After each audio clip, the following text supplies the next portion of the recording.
The Falls, the great horror of any sailor in the 1800s. A 200-acre fossil bed hidden beneath the Ohio River, where the rising tide silences ancient voices buried deep in the bluegrass soil. Stories too old and too strange to remain forgotten. We aim to drag the river, excavating tales of the bizarre, curious, and horrifying. An anthology of happenings scattered across time, their names and dates altered to shield the haunted and the damned. We pass them on to you as they came to us, not as writers, but as witnesses. Echoes carried downriver, told and retold along the falls.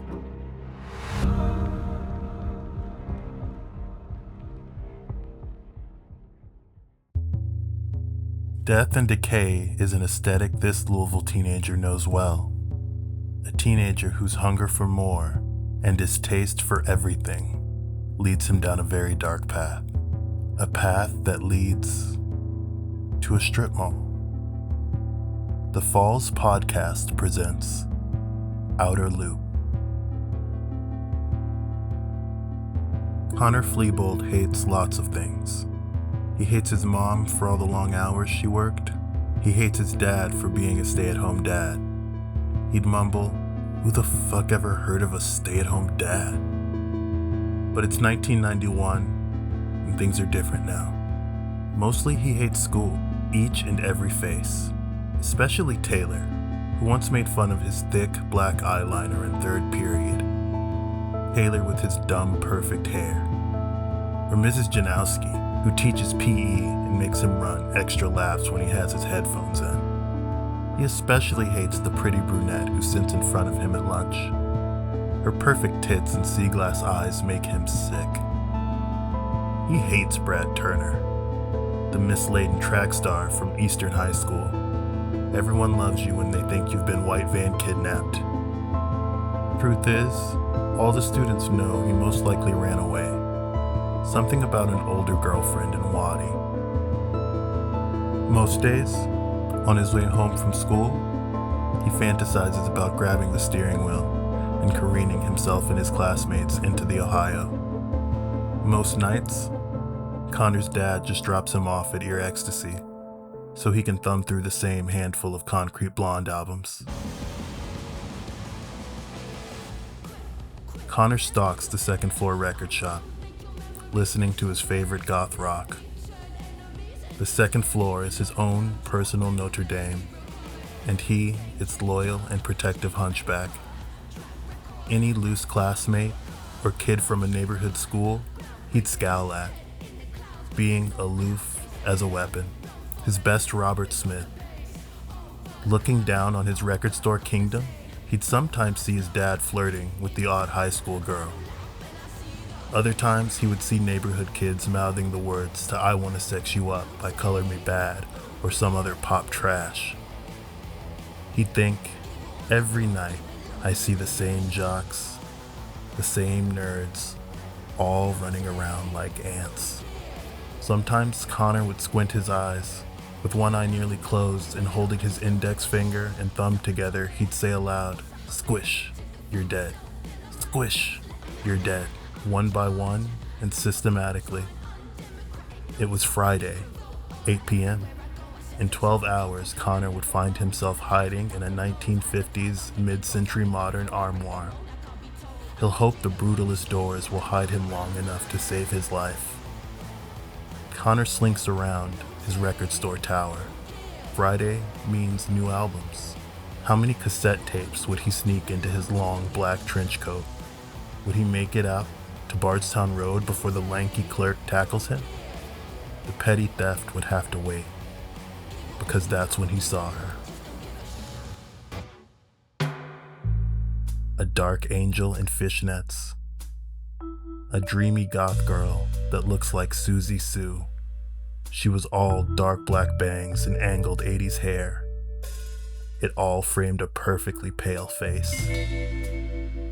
This goth beauty queen was bookended by her two friends. At first glance, two other teen girls.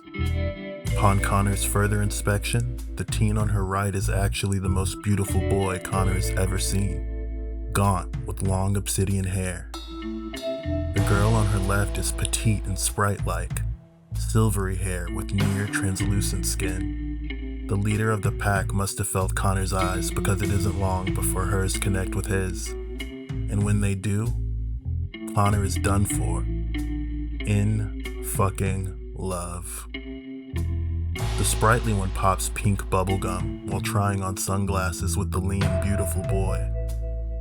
Goth Cinderella beelines to Connor. Everyone in the record store turns to look at her. It's almost as if she floats up the stairs.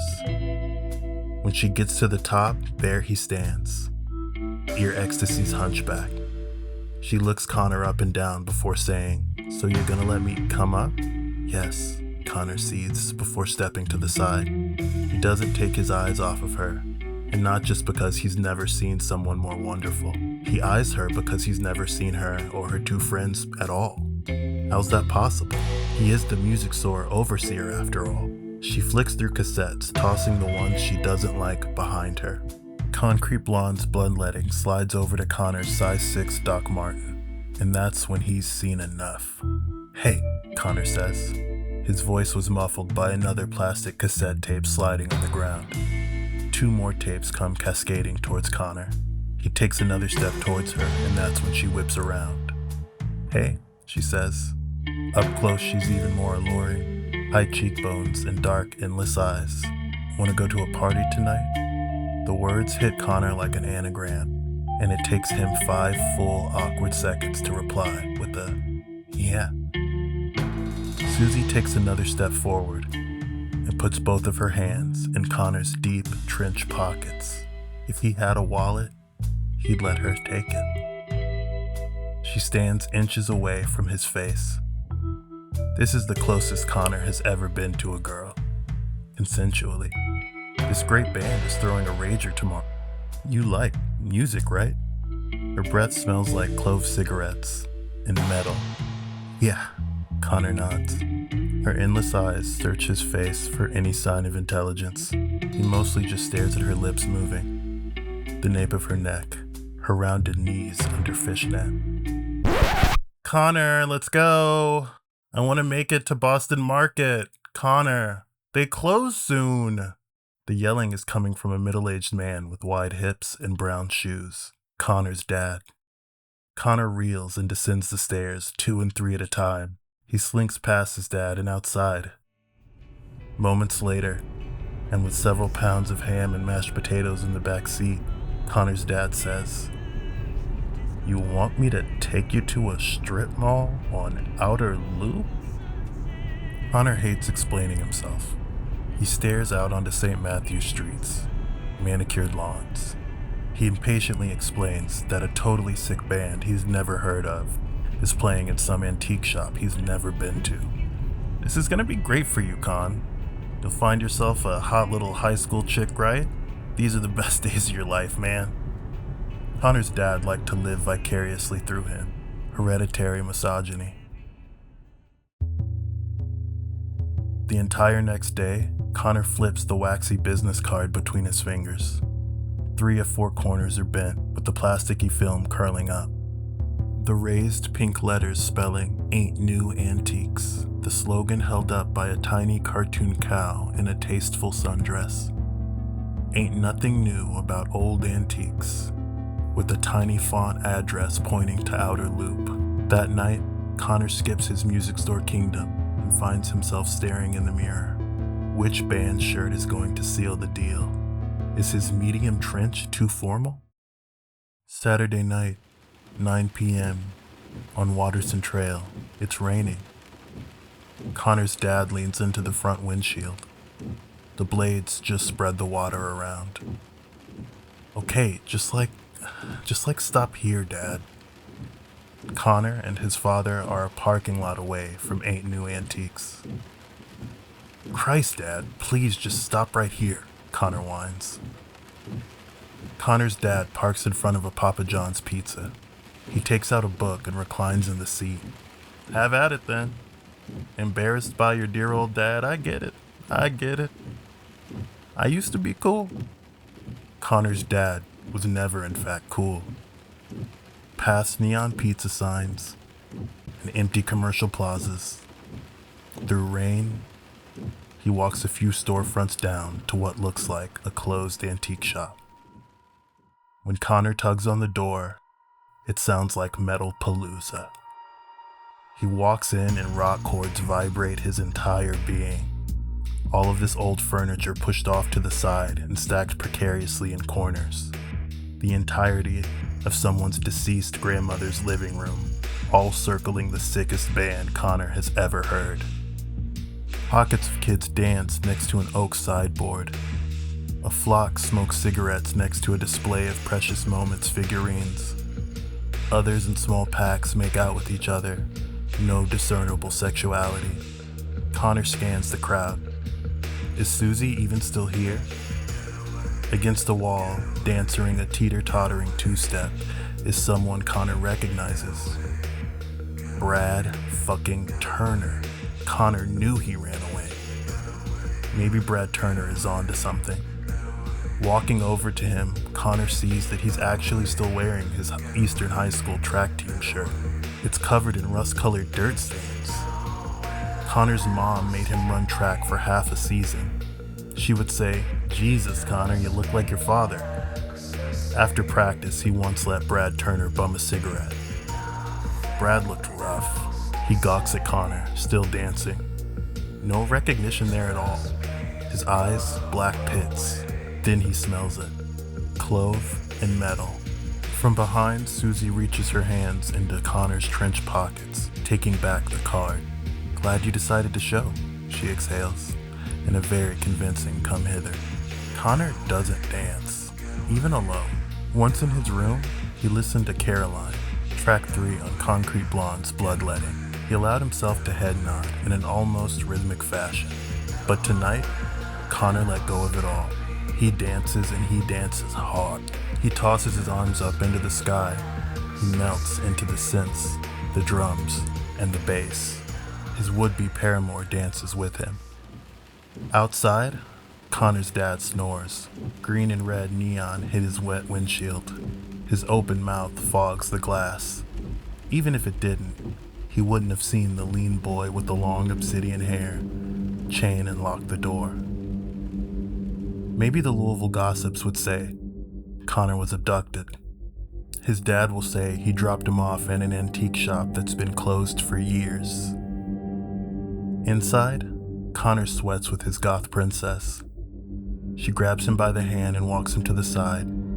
They post up next to an immaculate display of commemorative derby glasses. She looks at him, and he forgets to think. She grabs and kisses him hungrily. Connor steadies himself next to a mint-condition Secretariat mug. He kisses back, and knew he wouldn't mind the odd iron taste or intense clove. This is his first kiss since Kelly Thompson kissed him on the lips in 3rd grade and he cried.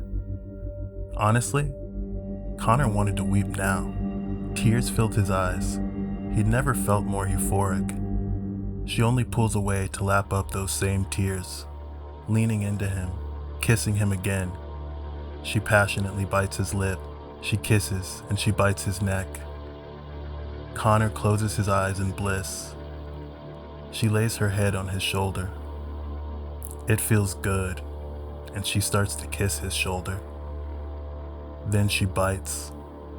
She bites hard, ripping the deltoid muscle clean off of his body.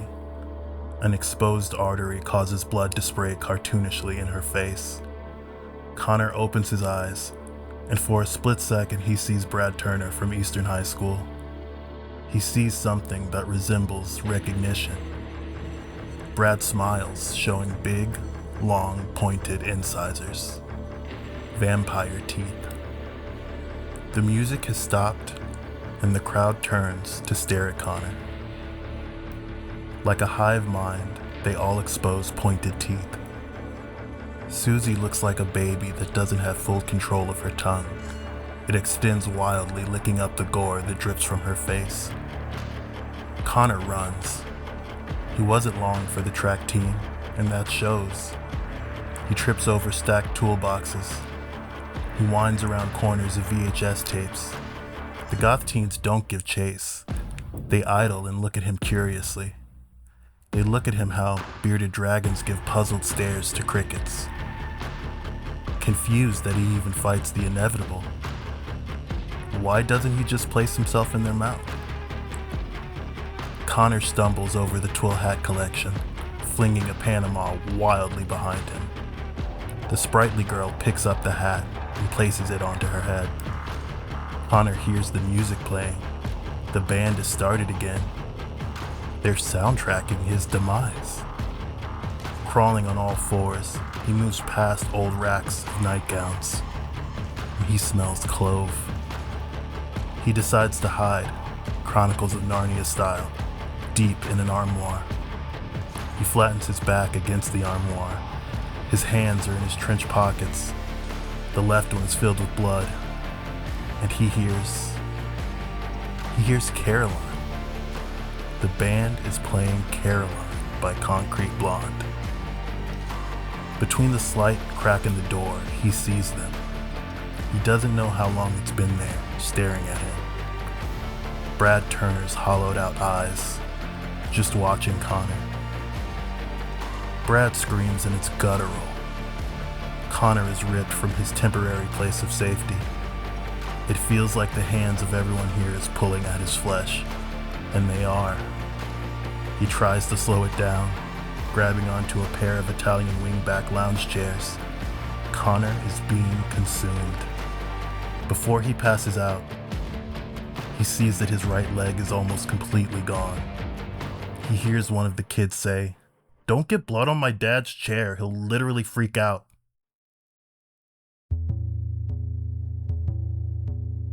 Held a small memorial for Connor at his favorite record store. Susie and her friends attended. The girl with the silvery hair wept. Connor's dad comforted her. His mom had to work. We remember Connor Fleebold. A life cut violently short, told to you as it was to us. The Falls Podcast, brought to you by Mike Thompson and Darryl Goodner.